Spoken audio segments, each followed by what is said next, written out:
Deus quer que você reine. Cristo é a nossa redenção.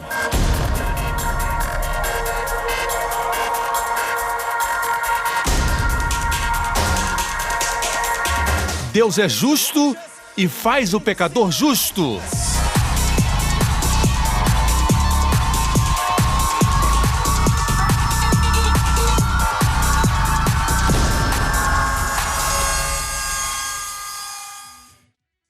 No último programa, Jesus, quando foi para a cruz, não foi sozinho, ele foi representando todos nós. Para que possamos dizer, eu fui crucificado com Cristo. Amém. Eu ressuscitei com Cristo. Hoje com o pastor Joseph Prince. Em todos os desafios, diante de todos os inimigos que Israel enfrentou, qual a tribo que estava na frente? A tribo de Judá. O que a Bíblia está dizendo é que a primeira resposta a qualquer desafio que você tem é o louvor. Porque Judá significa louvor. Amém? Sua primeira resposta é o louvor ao Senhor.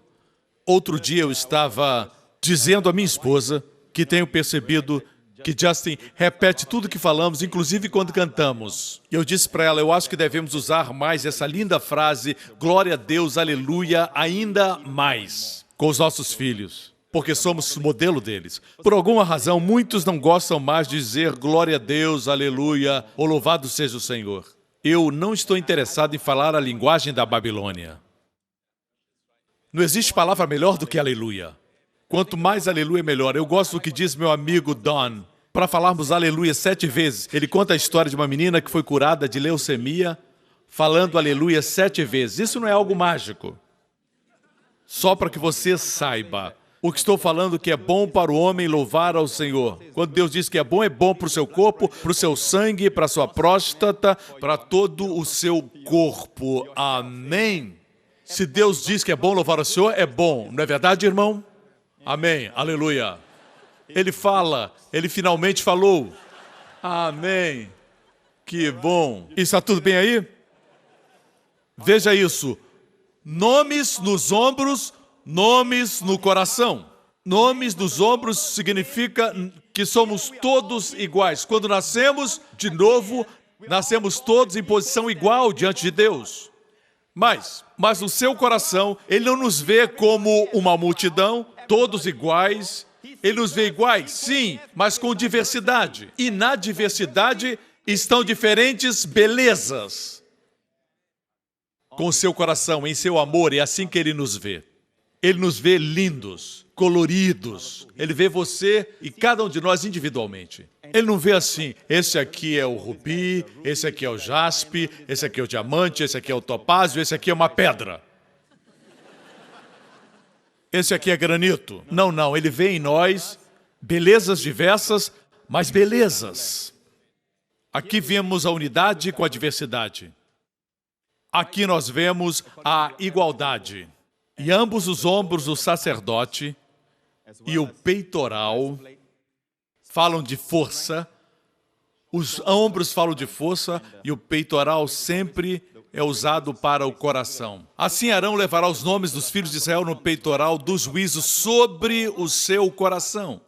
Quando entrar no santuário, Deus podia ter dito sobre o peito, mas se Deus disser sobre o peito, é óbvio que está sobre o peito, mas Deus diz sobre o seu coração. Coração fala de amor. Ele carrega você, Jesus carrega o seu nome como algo precioso, como diamantes, como rubis, como topázio. Você brilha com a beleza de Deus. Agora veja, o fato é esse. Quando você vê a beleza das pedras, quando a luz brilha sobre elas, especialmente essa iluminação, é por isso que quando mostram as joias na joalheria, sempre colocam sobre um tecido bem escuro de seda um pano preto, escuro, para que brilhe. Eles colocam em cima refletores. A luz projeta para que você veja as nuances, o brilho. O que estou tentando dizer é que a Bíblia diz sobre o seu coração, quando entrar no santuário para a memória diante do Senhor continuamente. Quantas vezes Jesus faz isso? Continuamente. Quantas vezes somos representados diante de Deus brilhantes, justos, belos e gloriosos? cheios de glória e beleza. Quantas vezes? Continuamente. Ele nos carrega. Eu disse, ele nos carrega diante do Senhor. Quando entra no Santo dos Santos, quem entra com ele? Ele nos carrega quando entra. Caminhe. Onde ele vai, você vai com ele. Ele carrega você, não é você que carrega ele. Eu estou segurando Jesus. Não, não, não. Ele é que está segurando você. E você está unido ao seu coração de amor pelas correntes de ouro. Ele nos atou com as cordas do amor. Amém. Quando seu coração se move e a sua mão se move, tudo está unido a ele. Sua mão de poder, sua mão de força, realizando milagres e maravilhas na sua vida. Os seus ombros têm força e ele se move quando o seu coração se move. Você me escuta? Descansemos o seu coração. E seja firme no seu coração. Duas coisas que você não pode fazer. Não importa se você é o super-homem. Existem duas coisas que ninguém pode fazer ao mesmo tempo. Não pode confiar e preocupar-se. Se você se preocupa, você não confia. Acredite em mim. Não pode confiar e se preocupar. Se se preocupa, não está confiando. Se você confia que ele carrega suas preocupações, você descansa. É desse jeito. Se eu for à corte e tiver um advogado me representando e ele defende a minha causa diante do juiz e eu acho que ele não está fazendo um bom trabalho. Imagine isso, você já deve ter visto isso nos filmes. Você se levanta, interrompe o seu advogado e começa a falar com o juiz. O que o juiz faz? Ele diz, sente-se, Joseph Prince. Sente-se, certo? Você tem um advogado que lhe representa. Ele é bem mais qualificado, eu o conheço pessoalmente. Ele pode representá-lo bem. Sente-se e deixe ele trabalhar. Por quê?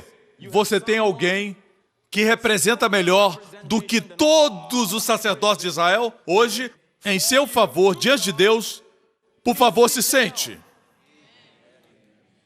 Sente-se e descanse. Ele carrega suas preocupações e cuidados. Ele faz você brilhar sem se importar com seus problemas. Não, ele cuida. Seu coração tem compaixão. O mesmo coração que se compadeceu das multidões, nas montanhas, como nos mostra Mateus, e vendo as multidões teve grande compaixão delas. Esse é meu Jesus. Ele se moveu por compaixão delas, porque andavam cansadas. É a mesma palavra usada para desgastado, sem forças, quer dizer fadigadas, sem nenhuma energia, desgastadas e desgarradas, como ovelhas que não têm pastor. É interessante perceber que o ministério do sumo sacerdote e do pastor são muito semelhantes. Veja que quando viu as multidões cansadas e desgarradas, muitos pregadores hoje diriam, estão desgastadas porque são rebeldes, por isso estão nessa condição, porque não vêm à igreja, estão desgarradas, não vale a pena correr atrás delas. Eles dizem isso. Por que estavam desgarradas? Porque não havia pastor. Jesus não as julgou, mas teve compaixão delas. Por que estavam cansadas? Por que nós, quando vemos as pessoas cansadas, nós as julgamos? Quando estão desgarradas, as julgamos. Estou falando de multidões que estavam desgarradas. Algo está errado quando a igreja tem muitas pessoas cansadas e muitas pessoas desgarradas. Não estou me referindo a uma ou duas pessoas que talvez estejam em disciplina. Quando existem muitas ovelhas desgarradas é porque não existe pastor. Por isso estão cansadas. Veja como Jesus as via. Se um alfaiate visse todas aquelas ovelhas, diria, oh, posso fazer muitos casacos de toda essa lã. Ele está atrás da lã. Mas quando um pastor, um sacerdote, vê as multidões e as vê cansadas, desgarradas, fatigadas, ele não diz que são rebeldes. Diz, são como ovelhas que não têm pastor. Quando às vezes passo por algum lugar e vejo as pessoas dançando, sábado à noite, sexta à noite, estão dançando, cantando, gritando, eu digo para minha filha, elas não estão vivendo a vida. Muitas adoram no grande trono branco. Uau! No outro dia vomitando. E eu digo, eles não estão vivendo a vida. No dia seguinte estão de ressaca e às vezes você pensa que eles estão se divertindo, mas muitos deles estão dançando sozinhos no escuro. E quanto mais alto o som, mais conseguem esquecer a dor. Não pense que eles estão curtindo a vida. Você, na verdade, está vivendo a vida. Vocês têm bons relacionamentos, cantam músicas de louvor a Deus, vocês não têm ressaca no dia seguinte, têm alegria do Espírito. E você pode, no dia seguinte, olhar para os seus amigos e dizer, ei, a nossa consciência está limpa. Muitas meninas perdem a virgindade, outras tiveram sexo com alguém, não sabe nem quem foi, e não sabe como acordaram, como foram molestadas e abusadas, não podem nem confiar na bebida que bebem. Voltemos ao sumo sacerdote. Foi uma palavra para os jovens. Não é lindo que a Bíblia diz que ele se moveu de compaixão? Esse é o mesmo coração.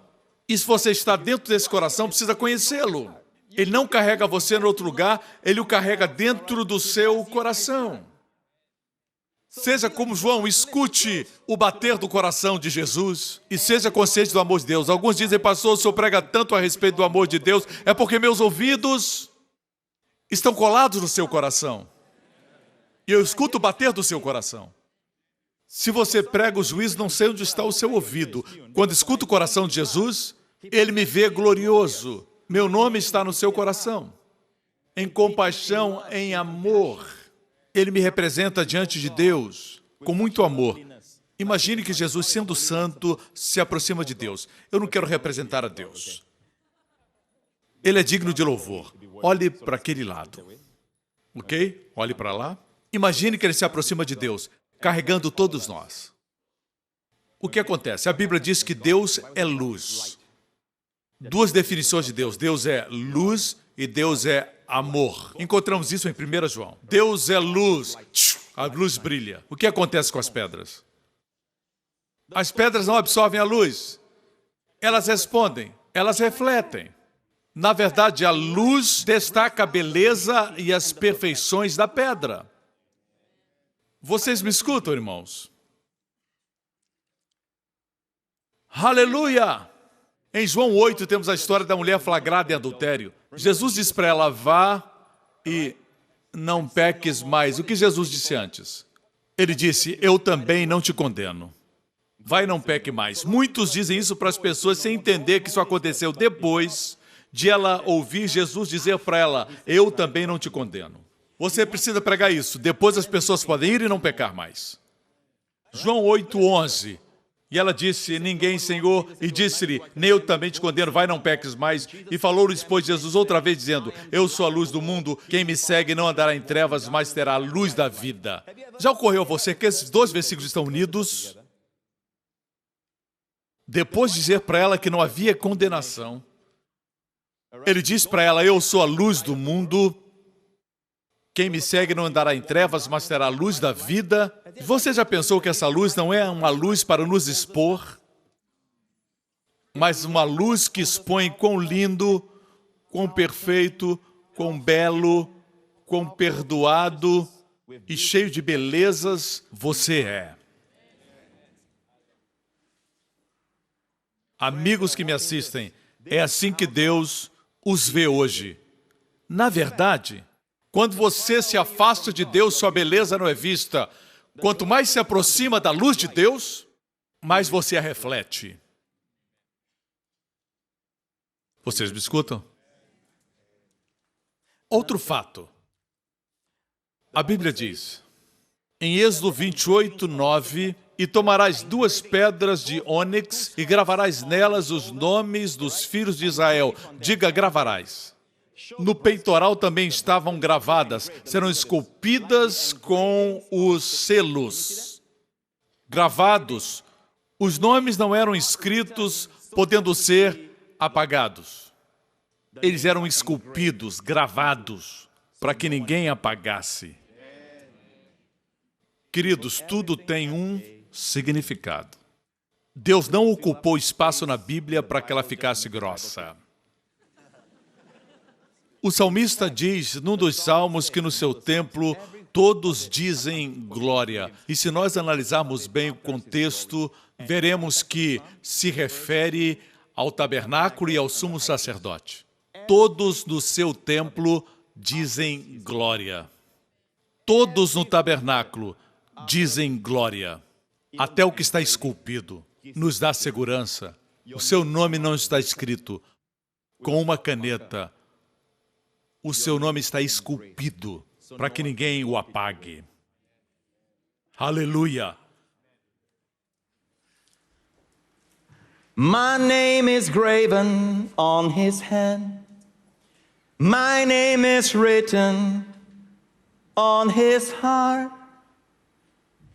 I know that while in heaven he stands, no tongue can bid me thence depart. Amém? Veja isso. Está aprendendo? Vamos analisar o Urim e o Tumim. Assim Arão levará os nomes dos filhos de Israel no peitoral do juízo sobre o seu coração, quando entrar no santuário. Também porás no peitoral do juízo Urim e Tumim, para que estejam sobre o coração de Arão, quando entrar diante do Senhor. E Arão levará, nassar no hebraico, quer dizer, tirar. Levará o juízo dos filhos de Israel sobre o seu coração diante do Senhor continuamente. Veja isso, irmão. A Bíblia diz que no peitoral Deus colocou o Urim e o Tumim. Urim, Ur, em hebraico significa luz. Urim, como no nome do homem que Davi matou, Urias, seu nome é luz de Deus. Ele apagou a luz de Deus na sua vida sem perceber. Mas Urim é o plural, luzes. Tumim significa perfeições. Onde você os encontra? Sobre o coração de Arão, no peitoral. Em outras palavras, Urim e Tumim são o povo de Deus representado como luzes. Plural. O IM no hebraico é como S no português, faz o plural. Urim, luzes. Tumim, perfeições. Coisas completas. Tum fala de coisas completas. Ou seja, Deus vê o seu povo, o sumo sacerdote apresenta o povo de Deus, todos nós, como luzes. E coisas completas e perfeitas. Eu estou tentando. Como descrever a glória de tudo isso? Hein? Como? Estou fazendo o melhor que eu posso. Não foi tão mal. Luzes e perfeições. É assim que Jesus nos apresenta como sumo sacerdote diante de Deus. Você é apresentado como luzes e perfeições. Mas, espera um minuto. Urim e Tumim também serviam para dar direção. Como vemos em Números 27, 21, e apresentar-se-á perante Eleazar, o sacerdote, o qual por ele consultará segundo o juízo de Urim perante o Senhor. Segundo o juízo de Urim. O que é Urim? Luzes. Josué ficaria de pé. Vire-se um pouquinho para mim. Imagine que eu sou Josué. Josué está diante do sumo sacerdote, ok? Naquela época era Eleazar, o filho de Arão. Arão havia morrido e sido enterrado no Monte Ebal, certo? E eu pergunto, posso perseguir o inimigo ou não devo? O sumo sacerdote está olhando para o peitoral e eu estou olhando para o peitoral porque aí estão as luzes. Deixe-me dizer que você nunca vai receber direção de Deus se enxergar o povo de Deus como sujo.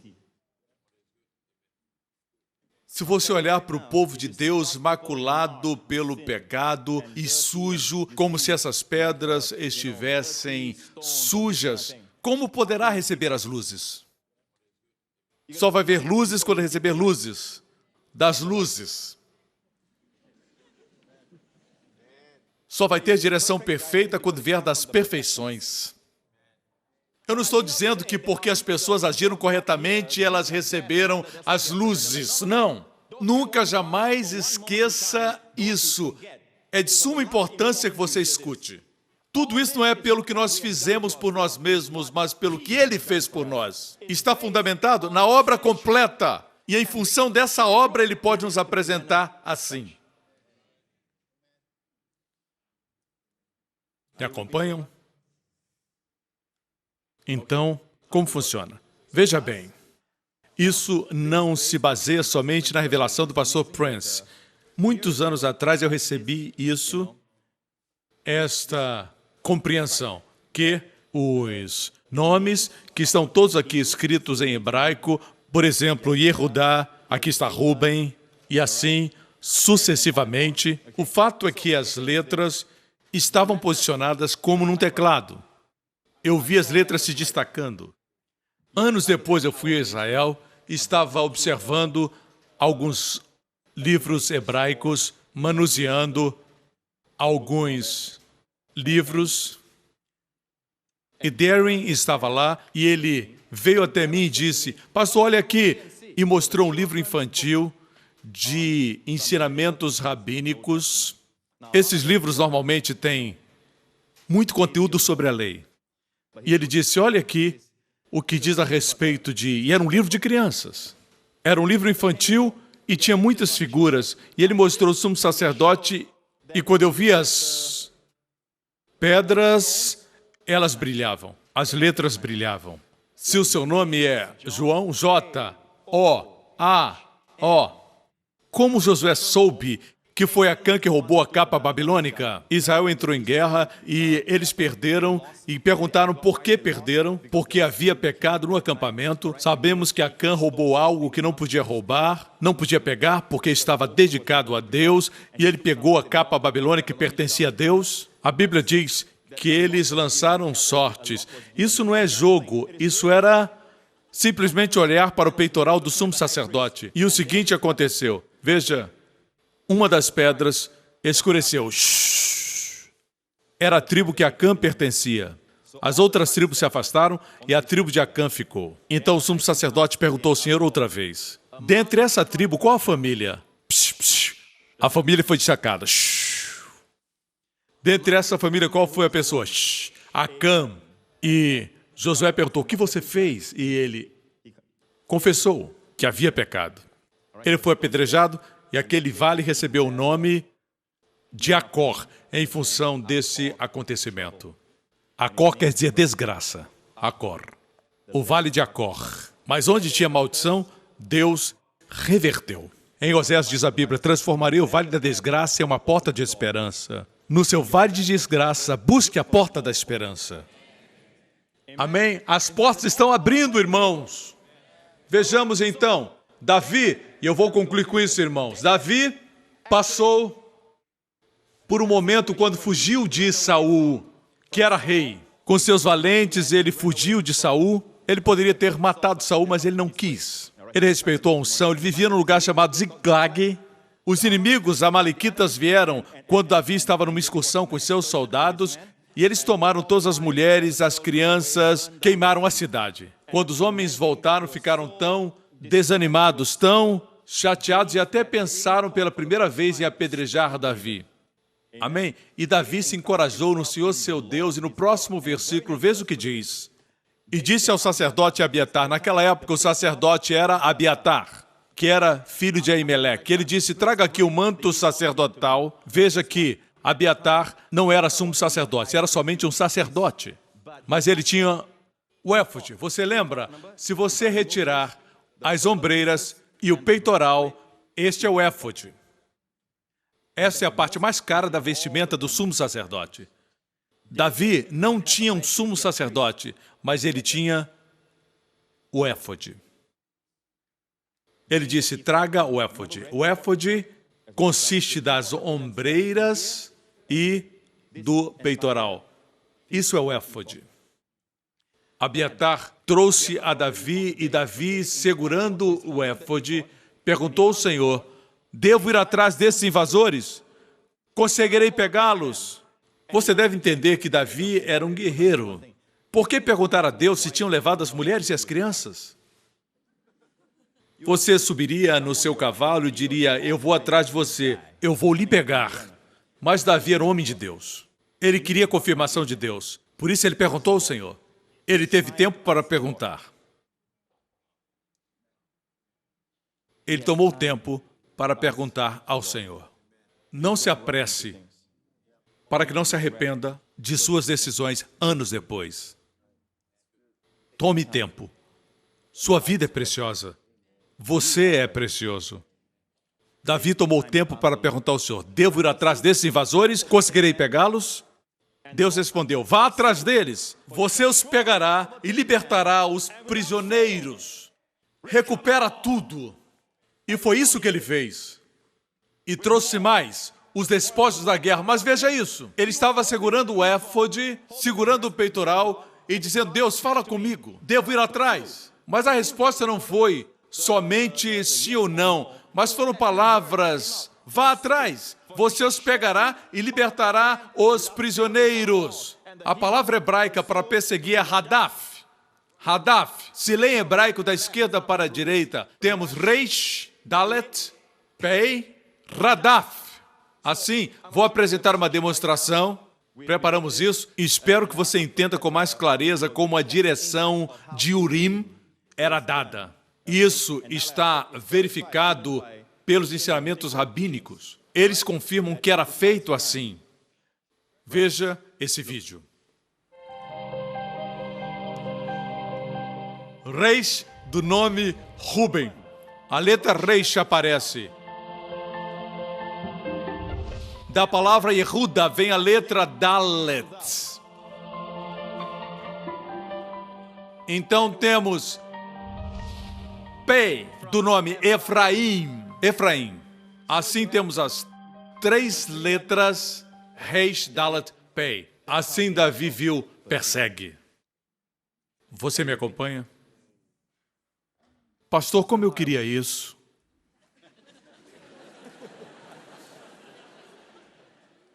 Não, irmãos. Às vezes, quando eu ensino isso, parece que eles tinham coisas melhores, mas a Bíblia diz que Cristo nos trouxe melhor conserto, melhor sacrifícios, o ministério mais excelente.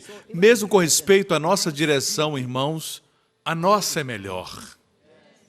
Eles podiam perder o éfode.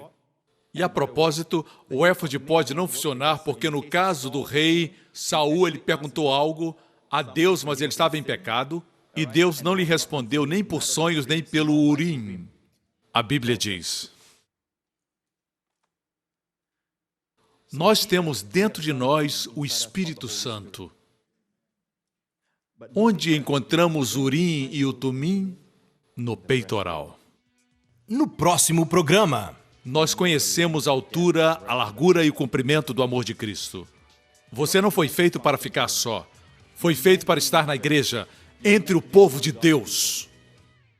Obrigado por sintonizar no programa de hoje. Esperamos que tenha sido uma bênção para a sua vida. Para mais informações sobre o programa da Igreja New Creation, acesse o site ncctv.org.sg. Lá você poderá se inscrever para receber um devocional diário do pastor Joseph Prince. Seja incentivado e fortalecido todos os dias e saiba o quanto Deus lhe ama através desses devocionais. Acreditamos que seu dízimo pertence à igreja que você frequenta e oramos para que você seja grandemente abençoado, altamente favorecido e profundamente amado.